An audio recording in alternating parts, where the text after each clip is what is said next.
지난 한 주 동안에도 주 안에서 평안하셨죠? 2015년도에 방영된 드라마 응답하라 1988은 국민들에게 큰 사랑을 받았던 그런 드라마였죠.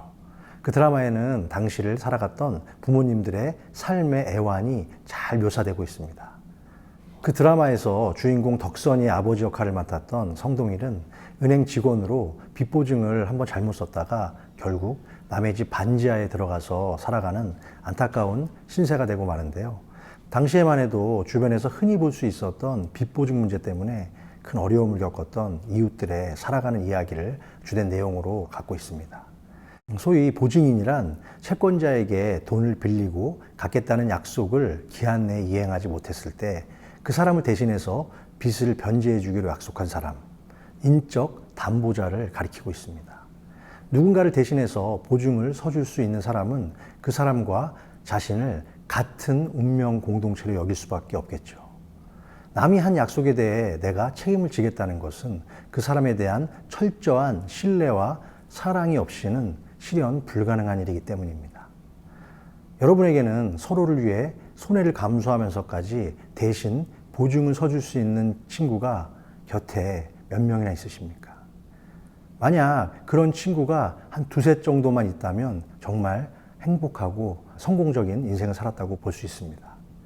그런데 예수님께서 우리의 인생의 영원한 보증이 되어주셨다는 것이죠. 예수님은 하나님이 인간을 향해 갖고 계신 사랑과 그 인간에게 베푸신 구원의 약속을 철저히 신뢰하셨기에 십자가에서 그것을 자신의 온몸으로 증거하시며 우리의 담보자가 되어주셨습니다. 그러나 우리 인생의 담보자이자 구원자이신 예수님을 십자가에 넘겨주고 사형에 처하도록 한 사람이 있었죠. 당시 로마에는 넓은 제국을 다스리기 위해서 황제 밑에 약 13명의 총독을 두고 식민지를 통치하고 있었는데요. 바로 예수님의 공생의 기간에 유대에 파견되었던 로마의 제5대 총독 본디오 빌라도가 그 사람입니다.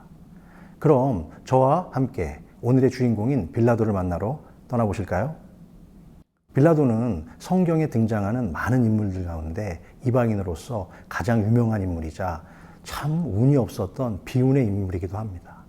빌라도는 예수님의 고난의 현장에서 잠시 등장했을 뿐인데 돌이킬 수 없는 그 한 번의 잘못된 결정으로 전 세계 그리스도인들이 아직까지도 사도신경을 외울 때마다 그의 이름이 계속해서 등장하는 최악의 운명을 맞이하게 되었습니다.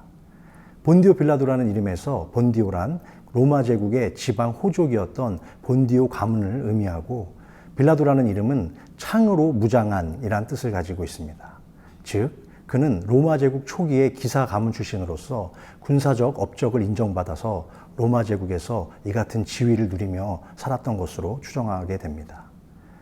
10년간 유대와 사마리아 지역을 통치한 그는 로마 총독으로서는 유일하게 예수님을 직접 대면한 인물이기도 합니다.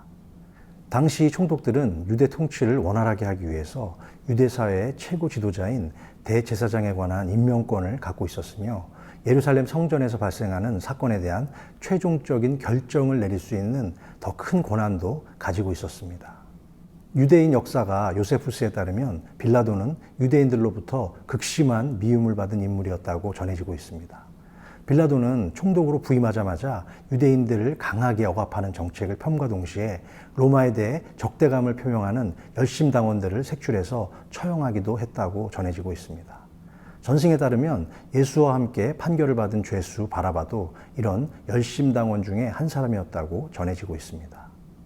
오늘 본문을 한번 읽어보겠습니다. 새벽에 대제사장들이 즉시 장로들과 서기관들을 곧 온 공회와 더불어 의논하고 예수를 결박하여 끌고 가서 빌라도에게 넘겨주니 빌라도가 묻되 내가 유대인의 왕이냐? 예수께서 대답하여 이르시되 내 말이 옳도다 하시매 대제사장들이 여러 가지로 고발하는지라 빌라도가 또 물어 이르되 아무 대답도 없느냐 그들이 얼마나 많은 것으로 너를 고발하는가 보라 하되 예수께서 다시 아무 말씀으로도 대답하지 아니하시니 빌라도가 놀랍게 여기더라. 사실 예수님을 죽인 핵심 인물은 누구일까요? 바로 대제사장들과 장로들 그리고 바리새인들과 서기관들 즉 유대인들이었습니다. 당시 유대는 로마 제국의 식민지였기 때문에 종교적으로는 죄인이라 하더라도 유대인들 스스로는 사형을 집행하거나 그것을 언도할 수 없었죠. 그래서 로마 정부만이 그 권한, 사형에 대한 권한을 가지고 있었던 것입니다. 그래서 그들은 예수를 빌라도에게 끌고 가서 최선을 다해 예수를 고발했죠. 어떻게 하든 예수가 정치적으로 아주 위험한 인물이라고 부각시켜서 예수를 죽이려고 했습니다. 유대인들이 빌라도에게 예수님을 고소한 죄목은 모두 총 3가지로 볼 수 있습니다. 첫 번째는 민중을 선동하여 반란을 일으킨 죄. 두 번째는 로마 황제에게 반하여 세금을 바치지 말라고 한 죄. 셋째로 자칭 스스로 왕이라고 한 죄를 가지고 예수를 법정에 세웠던 것이죠. 신문을 다 마친 빌라도는 예수가 결백하다는 사실을 알게 되었습니다. 그래서 그는 3번씩이나 예수님의 무죄를 주장하며 풀어주려고 노력했죠. 그러나 계속해서 예수님을 십자가에 못 박으라는 군중들의 압력과 함께 예수로 인해 밀란이 일어날 것을 두려워했던 그는 결국 타협하며 진리를 외면하고 맙니다. 그리고 예수의 죽음에 대한 책임을 회피하고자 자신에게는 죄가 없음을 나타내기 위해서 손을 씻은 비겁한 기회주의자가 되었습니다. 또한 아내의 지혜로운 조언을 무시한 채 자신의 이익에 따라 행동했던 어리석고 이기적인 사람이기도 했습니다. 이와 같은 그의 무책임함과 비겁함은 오늘날까지도 사도신경을 고백하는 모든 성도들의 비난거리가 되고 있으며 그는 최고의 권력자이자 최종 결정권을 가지고 있었기에 예수의 죽음에 가장 큰 책임을 지닌 사형 집행인으로서의 오명을 떠안게 되었던 것이죠. 빌라도의 폭력성과 잔인함, 그리고 사마리아인들에 대한 대학살 사건으로 인해서 결국 그는 AD 36년에 로마로 소환되었다고 합니다. 역사가 요세푸스에 의하면 빌라도는 자살로 자신의 생애를 마감했다고 전해집니다.